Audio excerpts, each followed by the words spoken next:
গল্প হলেও সত্যি চ্যানেলটাকে সাবস্ক্রাইব করুন আর বেল আইকনটা টিপুন নতুন এবং পুরনো ইউনিক মুভি আর সিরিজের বেস্ট বাংলা এক্সপ্লানেশনের জন্য।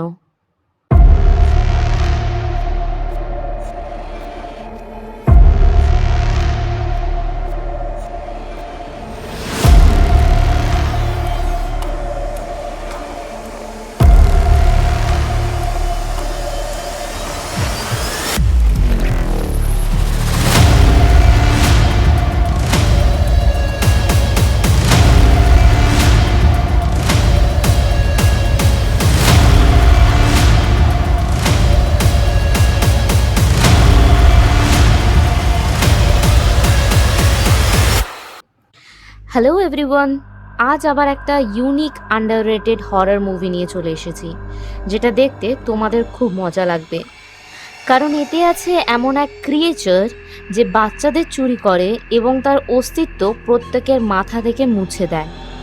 আজকের মুভির নাম দ্য রেচেড, যেটার আইএমডিবি রেটিং 5.8 আউট অফ 10 এবং রটন টমেটোজে 74% ফ্রেশ। তোমাদেরকে বলবো মুভিটা পুরোটা দেখতে, কারণ শেষ অবধিও টুইস্ট অ্যান্ড টার্ন আছে। তবে গল্প শুরু করার আগে রিকোয়েস্ট করব, যারা এখনও চ্যানেলটাকে সাবস্ক্রাইব করোনি কিন্তু আমার মুভি এক্সপ্লানেশন দেখতে পছন্দ করো, তারা প্লিজ চ্যানেলটাকে সাবস্ক্রাইব করে দাও, এতে আমিও একটু মোটিভেশন পাই। যাই হোক, আর দেরি না করে চলো শুরু করা যাক সিনেমার গল্প। মুভির ইন্ট্রো হয় 1985-তে। এখানে মেগান বলে একটা মেয়ে গ্যাম্বল ফ্যামিলির বাচ্চাকে বেবি সিটিংয়ের জন্য আসে। মেগান ঘরে ঢুকে কাউকে দেখতে না পেয়ে বেসমেন্টের থেকে কিছু আওয়াজ পেয়ে নিচে যায় আর দেখে মিসেস জোয়ান গ্যাম্বল চেয়ারে বসে তার বাচ্চা মেয়েটার ঘাড় থেকে রক্ত চুষে খাচ্ছে। মেগান এটা দেখে পালাতে যায়, কিন্তু মিস্টার গ্যাম্বল এসে বেসমেন্টের দরজাটা বন্ধ করে দেয় আর মেগানকে মিসেস গ্যাম্বল শেষ করে ফেলে। এই গ্যাম্বেলদের বাড়ির দরজায় আমরা একটা অদ্ভুত চিহ্ন দেখি আর গল্প চলে আসে বর্তমান সময়ে, মানে 2020-তে। এইখানে আমরা মোট 5 দিনের ঘটনা দেখব। এই প্রথম দিনে বেন বলে একটা টিনেজার ছেলেকে দেখি, যে তার বাবা মার ডিভোর্সের পর স্কুলের ছুটিতে কিছুদিনের জন্য ওর বাবা লিয়ামের কাছে শহর থেকে দূরে একটা নদী আর পাহাড়ে ঘেরা জায়গায় যায়, কারণ ওর বাবা লিয়ামের ওখানে একটা ফেরিঘাট ছিল। লিয়াম আর বেন সেই রাতে বেশ কিছু কোয়ালিটি টাইম স্পেন্ড করে এবং পরের দিন সকালে বেন লিয়ামের সঙ্গেই ওর ফেরিঘাটে যাওয়ার সময় ওদের পাশের বাড়িতে নতুন একটা ফ্যামিলিকে লক্ষ্য করে, যেখানে হাজব্যান্ড ওয়াইফ আর একটা বাচ্চা ডিলন আর আরেকটা ছোট ভাই স্যাম ছিল। ফেরিঘাটে পৌঁছে বেনের ম্যালেরির সঙ্গে দেখা হয়, যে লিয়ামের আন্ডারেই কাজ করত, আর ওদের মধ্যে বন্ধুত্ব হয়ে যায়। বেন এখানে ওর বাবা লিয়ামকে তার গার্লফ্রেন্ড সারার সঙ্গে দেখে, যেটা বেনের ঠিক পছন্দ হয় না। সিন চেঞ্জ হয়ে বেনের সেই প্রতিবেশী অ্যাবি আর তার ছেলে ডিলনকে জঙ্গলে দেখায়, যারা ট্রেকিংয়ে গিয়ে হারিয়ে গিয়েছিল। অ্যাবি ডিলনকে একটু দূরে রেখে বাথরুম করতে যায়, কিন্তু ডিলন অন্য একটা গাছের কোটর থেকে অ্যাবির আওয়াজ পায়, যে ডিলনকে ওই দিকে ডাকছিল। তখনই অ্যাবি চলে আসে আর ডিলন চোখ সরাতেই গাছটাও গায়েব হয়ে যায়। অ্যাবি আর ডিলন বাড়ি ফিরে আসে, তখনই ওর হাজব্যান্ড টাই দেখে ওরা গাড়িতে একটা বিশাল হরিণ নিয়ে এসেছে, যেটার সাথে রাস্তায় অ্যাবির অ্যাক্সিডেন্ট হয়েছিল, আর ভালো মাংস বলে অ্যাবি সেটাকে ঘরে নিয়ে চলে এসছে। অ্যাবি হরিণটাকে কাটতে শুরু করলে দেখে ওর পেট থেকে নাড়িভুড়ি বেরিয়ে এসেছে, যেগুলো পচে গেছিল। তাই অ্যাবি ওটাকে খারাপ হয়ে গেছে ভেবে বাইরে রেখেই ঘরে চলে যায়। রাতে হরিণটার ওই চেরা পেট থেকে আমরা একটা ক্রিয়েচারকে বেরোতে দেখি। কিছুক্ষণ পর বেন ওর বাড়ির ছাদে কিছু একটা চলার শব্দ পেয়ে ঘুম থেকে উঠে ও বাইরে সেটা চেক করতে যায়। ও এদিক ওদিক টর্চ মেরে দেখে ওর প্রতিবেশীর ঘরের নিচে একটা বড় গর্ত হয়ে রয়েছে, যেখানে রাকুন বাস করছিল। এখানে বেনের পেছনে আমরা ওই ক্রিয়েচারটাকেও দেখতে পাই, কিন্তু বেন সেটা দেখার আগেই টাই পোর্চ লাইট অন করে দেয় আর ক্রিয়েচারটাও গায়েব হয়ে যায়। এর পরের দিন সকালে বেন কাজে যাওয়ার সময় ডিলোকে ওই গর্তের সামনে দেখে ওকে ওদিকে যেতে মানা করে। এরপর অ্যাবি ওই গর্তটা দেখতে পায় আর এটাও লক্ষ্য করে যে ওখানকার ফুল গাছগুলো একদম শুকিয়ে গেছে। এদিকে বেন ওর বাবা লিয়ামের গার্লফ্রেন্ড স্যারার সঙ্গে দেখা করতে রাজি হয়ে যায়, তাই আজ রাতে ডিনারে ওরা সারাকে বাড়িতেই আসতে বলে। কিন্তু বেন যেহেতু ওর বাবার এই সম্পর্কটাকে মন থেকে মেনে নিতে পারেনি, তাই ও রাতে ম্যালোরির সঙ্গে একটা পার্টিতে চলে যায়। ওখানে গিয়ে কিছু লোকাল ছেলে মেয়েদের সাথে ওর ঝামেলা হয় এবং তারপরেই ও ম্যালোরির সঙ্গে একা বসে অনেকটা ড্রিঙ্ক করে। বেন আর ম্যালোরির বন্ধুত্ব আরও একটু এগিয়ে যায়। এদিকে রাতে অ্যাবির বাড়িতে বেবি মনিটরে স্যামের কান্নার আওয়াজ পেয়ে অ্যাবি স্যামের ঘরে যায়। ও ক্রিবের চাদর সরিয়ে দেখে সেখানে একগুচ্ছ ডালপালা পড়ে আছে, আর তখনই ক্রিবের নিচে কিছু চেবানোর শব্দ আর রক্ত দেখা যায়। অ্যাবি কিছু বুঝে ওঠার আগেই ক্রিবের নিচ থেকে দুটো দানবীয় হাত ওকে টেনে নিয়ে যায়। তখন প্রায় মাঝরাত, যখন বেন পার্টি থেকে বাড়িতে ফেরে, আরও অ্যাবিকে হাতে কিছু একটা নিয়ে জঙ্গলের দিকে যেতে দেখে।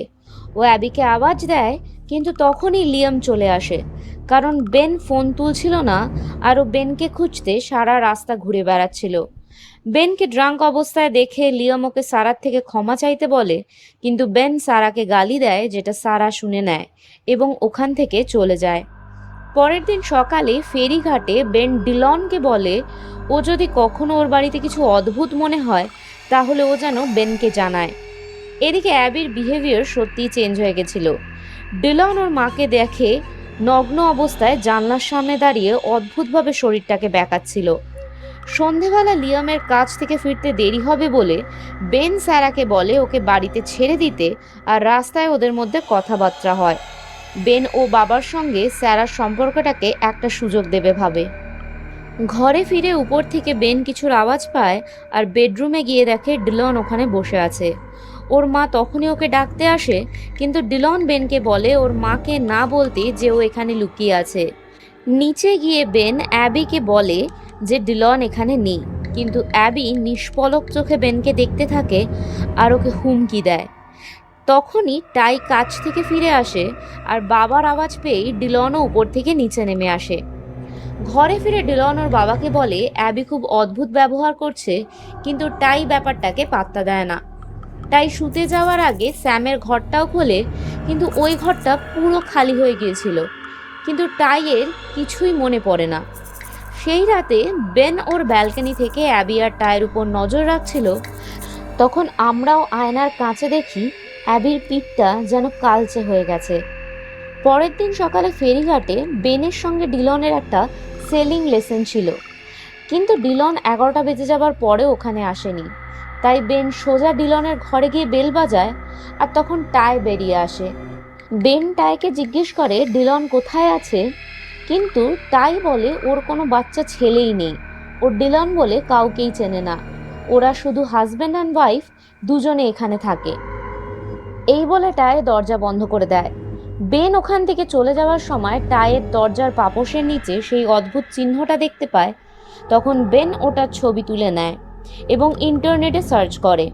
ইন্টারনেটে ওই চিহ্ন সম্পর্কে বেশ কিছু তথ্য আর লোককাহিনী বেনের চোখে পড়ে। এখানে লেখা ছিল এই চিহ্নটা এক বহু পুরনো ডাইনি ব্যবহার করে, যার জন্ম জঙ্গলের অন্ধকার, উদ্ভিদের শেকড় এবং পাথর মাটি এইসব থেকে। এই ডাইনি যে মানুষকে চিহ্নিত করে সে তার শরীরকে ব্যবহার করে তারই ছোট বাচ্চার উপর ফিস্ট করে এবং সেই বাচ্চার অস্তিত্ব তার বাড়ির সবাই ভুলে যায়। এরপর ম্যালোরি বেনের বাড়িতে আসে আর ওরা দুজন মিলে টাই আর অ্যাবির উপর নজর রাখতে শুরু করে। ওরা অ্যাবিকে সেলার থেকে বেরিয়ে গার্বেজ ব্যাগে এক গাদা জিনিস ভরে ট্র্যাশ ক্যানে ফেলতে দেখে। ম্যালোরি একটা নোটে লেখে আমি জানি সেলারে কি আছে, আর সেটা অ্যাবির বাড়ির দরজায় ফেলে আসে। টাই নোটটা দেখে সেলারের তালা খুলতে গেলে অ্যাবি ওর কানে কোনো মন্ত্র বলে, যাতে টাইয়ের কান থেকে রক্ত বেরোতে থাকে। সেদিন সন্ধেবেলা স্যারা ফেরিঘাটের অফিস বন্ধ করার সময়ও অ্যাবিকে আমরা জানলার বাইরে লক্ষ্য করি। তখনই ম্যালোরিও অফিসে ঢোকে এবং ও স্যারাকে বলে ও অফিস বন্ধ করে দেবে। ম্যালোরি একটু পরে যখন অফিস বন্ধ করে, তখন আমরা বোর্ডে খেয়াল করি ম্যালোরির ফ্যামিলির একটা ছবি ওখান থেকে গায়েব হয়ে গেছে। এদিকে বেন সুযোগ বুঝে অ্যাবির ট্র্যাশ ক্যান ঘেঁটে দেখে ওখানে স্যামের খেলনা, বেবি মনিটর আরও অনেক বাচ্চাদের জিনিস রাখা রয়েছে। বেনের সন্দেহ তখন অ্যাবির উপর আরও বেড়ে যায়। পরের দিন বেন আবার ওদের উপর নজর রাখতে শুরু করে এবং দেখে টাই রোবটের মতন কাজ করে যাচ্ছে। এদিকে আমরা অ্যাবিকে স্নান করতে দেখতে পাই এবং এটাও লক্ষ্য করি ওর চামড়া জায়গায় জায়গায় পচে যাচ্ছে বা ঝুলে যাচ্ছে। ও বিভিন্নভাবে নিজের বডিকে অ্যাডজাস্ট করার চেষ্টা করছে। বেন ইন্টারনেটে পড়ে নিজের বাড়ির আর নিজের রুমের চারপাশে নুন দিয়ে সার্কেল বানায় এবং তখনই অ্যাবি এসে ম্যালোডির সেই নোটটা ফেরত দিয়ে যায়। অ্যাবিকে অন্যদিকে যেতে দেখে বেন ওদের সেলারের তালা ভেঙে ভেতরে ঢোকে। সেলারের মধ্যে অ্যাবি অন্যই একটা দুনিয়া বানিয়ে রেখেছিল।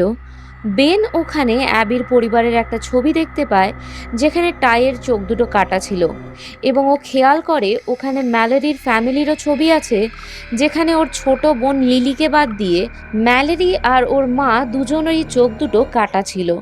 ও ম্যালেরিকে ফোন করে সতর্ক করার চেষ্টা করে, কিন্তু ম্যালেরি বলে লিলি বলে কাউকে ও চেনেই না। বেন তখনই লিলিকে খুঁজতে ফেরিঘাটে আসে, যেখানে ওর সাথে আবার লোকাল ছেলেদের ঝামেলা হয়। বেন দূরে লিলিকে অ্যাবির হাত ধরে জঙ্গলের দিকে যেতে দেখে এবং ও লিলির পেছনে ছুটে ওই গাছটার কোটরে লিলিকে টেনে নিয়ে যেতে দেখে। ও লিলির হাত টেনে ধরে ওকে বাঁচাতে যায়, কিন্তু পিছলে পড়ে গিয়ে ওর মাথায় চোট লাগে আর ও অজ্ঞান হয়ে যায়। রাতে বেন বাড়ি পৌঁছালে দেখে ওখানে পুলিশ এসেছে, কারণ বেনের নামে টাই কমপ্লেন করেছিল যে ও সেলারের তালা ভেঙে ভেতরে ঢুকেছে। বেন ওর বাবাকে সব সত্যি কথা বলে, কিন্তু লিয়াম ওকে সাইকিয়াট্রিস্ট দেখানোর কথা বলে সিচুয়েশন সামলাতে পুলিশের সাথে কথা বলতে বাইরে যায়। সেই সময় স্যারা বেনকে বোঝায় ওর বাবা যা বলছে সেটা ওর ভালোর জন্যই, কিন্তু বেন খেয়াল করে স্যারা কফিতে দুধ ঢালছিল আর স্যারার ডেয়ারি প্রোডাক্টে অ্যালার্জি ছিল। শুধু তাই নয়, স্যারার পাশে গ্লাসে থাকা ফুলগুলোও শুকিয়ে যায়। তাই বেন ওর গায়ে নুনের শিশিটা ছুঁড়ে মারে। তখনই স্যারার চোখ মুখ একদম বদলে যায় আর ও বেনকে অ্যাটাক করতে যায়। বেন নিজেকে বাঁচানোর জন্য একটা ছুরি নিয়ে স্যারার হাতে চালিয়ে দেয়। ঠিক এই সময় লিয়াম বেনকে দেখতে পায় আর ওকে পুলিশ কাস্টাডিতে দিয়ে দেয়। পুলিশ বেনকে নিয়ে যাওয়ার আগে স্যারা একজন পুলিশ অফিসারের কানে কিছু মন্ত্র পড়ে এবং পুলিশের কান থেকেও রক্ত বেরোয়। বেন এটা দেখে নেয় ও লিয়ামকে চিৎকার করে বারবার বলে, প্লিজ ওদের সেলারে একবার দেখো। আর ও মোটেও সারা নয়, ও অন্য কেউ। বেনকে সে পুলিশ অফিসার স্টেশনে যাওয়ার বদলে নদীর দিকে নিয়ে যায় আর জলে ডুবিয়ে মারতে চেষ্টা করে। তখন ফেরিঘাটে থাকা একটা কুকুর এসে অফিসারের গায়ে ঝাঁপিয়ে পড়ে এবং বেনকে বাঁচায়। অফিসার কুকুরটাকে শ্যুট করে দেয়, কিন্তু ও বুঝতে পারে যে ও অন্য কারোর ইচ্ছায় চলছে আর বেনকে মেরে ফেলাই এখন ওর উদ্দেশ্য। তাই অফিসার নিজেকেই শ্যুট করে নেয়। এদিকে একই সঙ্গে বেন চলে গেলে লিয়ামও নিজের গাড়ি নিয়ে পুলিশ স্টেশনে বেরোতে যায়, কিন্তু স্যারা বারবার লিয়ামকে আটকাতে চেষ্টা করে। তাই লিয়ামের সন্দেহ হয় এবং ও অ্যাবি সেলারে ঢুকে চেক করে, কিন্তু ওখানে তখন কিছুই ছিল না। তাই ও টাইকে দেখে ওর পেছনে গিয়ে টাইয়ের টুল শেডে ঢোকে এবং ওখানের অ্যাটিকে অ্যাবির একটা পেট চেরা দেহ আর টাইকে ফাঁসিতে ঝুলতে দেখে। লিয়াম ওখানে উইচের তৈরি একটা শ্রাইনও দেখতে পায়, যেখানে অ্যাবির ফ্যামিলির সঙ্গে লিয়ামের ফ্যামিলিরও একটা ছবি ছিল এবং সেই ছবিতে বেন, লিয়াম এবং ওর মায়ের চোখ কাটা ছিল। তখনই স্যারা এসে লিয়ামকে ছুরি মেরে দেয় আর লিয়ামের হাত লেগে ওই শ্রাইনে রাখা ক্যান্ডেলগুলো পড়ে গিয়ে টুল শেডে আগুন লেগে যায়।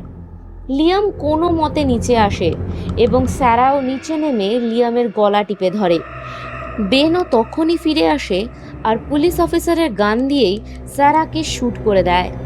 এবার আসে মুভির সব থেকে ইন্টারেস্টিং পার্ট, যখন স্যারার পেট চিরে ওই ডাইনিটা বাইরে বেরোয়।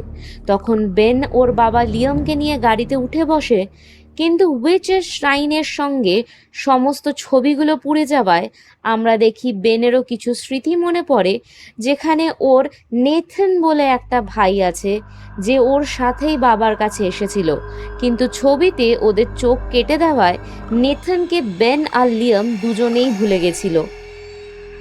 বেন নেথনের রুমে ওকে আনতে যায়, কিন্তু উইচ ততক্ষণে নেথনকে নিয়ে জানলা দিয়ে পালিয়েছিল।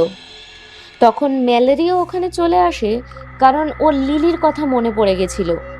বেন দড়ি, পেট্রোল, সল্ট এবং আরও কিছু জিনিস সঙ্গে নিয়ে আর ম্যালেরিকে নিয়ে গাড়িতে ওঠে আর সোজা জঙ্গলে চলে যায়। ও মেলেরিকে বলে ওই গাছটার চারপাশে সল্ট দিয়ে সার্কেল বানাতে, আর 10 মিনিটের মধ্যে ও যদি না ফেরে তাহলে এই গাছটা জ্বালিয়ে দিতে। বেন এরপর কোমরে একটা দড়ি বেঁধে উইচের গর্তে নামে এবং বেন একটু খুঁজতেই নেথানকে দেখতে পেয়ে যায় আর দেখে উইচ ডিলানকে খাচ্ছে। নেথানকে উপরে তুলে দিয়ে বেন আবার লিলিকে খুঁজতে নিচে যায়, কিন্তু লিলিকে বের করার আগেই উইচ বেনকে অ্যাটাক করে। এদিকে লিলি ডিলনের ক্যামেরার ফ্ল্যাশ মেরে উইচকে ডিস্ট্র্যাক্ট করে এবং বেন আর লিলি কোনো মতে উপরে উঠে আসে। কিন্তু উইচও গাছের কোটর থেকে বেনের পা ধরে টানতে থাকে। তখনই লিয়াম গাড়ি স্টার্ট দিয়ে গাছের দিকে এগোয়, আর ম্যালেরি সল্ট ছুঁড়ে উইচকে ডিস্ট্র্যাক্ট করে এবং বেনকে নিয়ে সরে যায়, আর লিয়াম গাড়িটা সোজা উইচের উপর তুলে দেয়। এর বেশ কিছুদিন পরে আমরা ম্যালেরিকে লিলি থেরাপিস্টের সঙ্গে কথা বলতে দেখি, যখন থেরাপিস্ট সেই গাছটার কথা জিজ্ঞেস করে যেটার কথা লিলি ওকে বলেছিল। ম্যালেরি তখন থেরাপিস্টকে বলে ওটা নিশ্চয়ই ও কোনো স্বপ্নে দেখেছে, এবং আমরা দেখি যখন লিয়াম গাড়িটা উইচের উপর চালিয়ে দিয়েছিল তখন ওই গাছটা জ্বলে গেলেও ম্যালেরি অদ্ভুত এক আকর্ষণে ওই দিকেই তাকিয়েছিল। এরপর ফেরিঘাটে ম্যালেরিকে বেন বাই বলতে আসে, তখন ম্যালেরি বেনকে কিস করে আর একটা ফুল দিয়ে বলে এটা লিলির তরফ থেকে। বেন গাড়িতে উঠে রিয়েলাইজ করে ফুলটা নকল ছিল, যেটা বেশ অদ্ভুত ব্যাপার। এদিকে আমরা ম্যালেরিকে অনেকগুলো বাচ্চা নিয়ে বোটে দেখতে পাই, যখন ম্যালেরি ক্যামেরার দিকে তাকিয়ে খুব ক্রিপি ওয়েতে স্মাইল করে। আর ব্যাস, দ্য রেচেড মুভি এখানেই শেষ হয়। এবার আসি দ্য রেচেড মুভির মনস্টারের সম্পর্কে কিছু তথ্যে। এই মনস্টারের ক্যারেক্টারটা এই মুভির ডিরেক্টর এবং কো রাইটার ড্রিউ পিয়ার্স পুরনো মিথিক্যাল ক্যারেক্টার ব্ল্যাক অ্যানিস এবং বু হ্যাগের থেকে ইন্সপায়ার হয়ে বানিয়েছে। এই ট্রি মনস্টার পরিবারের প্রধান মহিলা সদস্যকে মেরে তার শরীরটাকে একটা জামার মতন ব্যবহার করে এবং প্রথমে কোনো একটা রিচুয়াল করে বাড়ির বাকি লোকেদের সেই বাড়ির বাচ্চাদের সমস্ত কথা ভুলিয়ে দেয়, এবং তারপরে ওই বাচ্চাগুলোর রক্তে ও মাংসে ফিড করে ওরা নিজেদেরকে যুগ যুগ ধরে বাঁচিয়ে রাখে। যাই হোক, এই মুভিটাতে বেশ কিছু ছোটোখাটো লুপহোল আছে, কিন্তু সবশেষে এটা বেশ এন্টারটেইনিং একটা মুভি। তোমাদের এই রেচেড মুভির গল্প কেমন লাগলো সেটা কমেন্ট বক্সে জানিও, এবং ভিডিও ভালো লাগলে অবশ্যই লাইক, শেয়ার আর সাবস্ক্রাইব করে দিও। আজ তবে এটুকুই। ভালো থেকো, সঙ্গে থেকো, অ্যান্ড থ্যাঙ্কস ফর ওয়াচিং।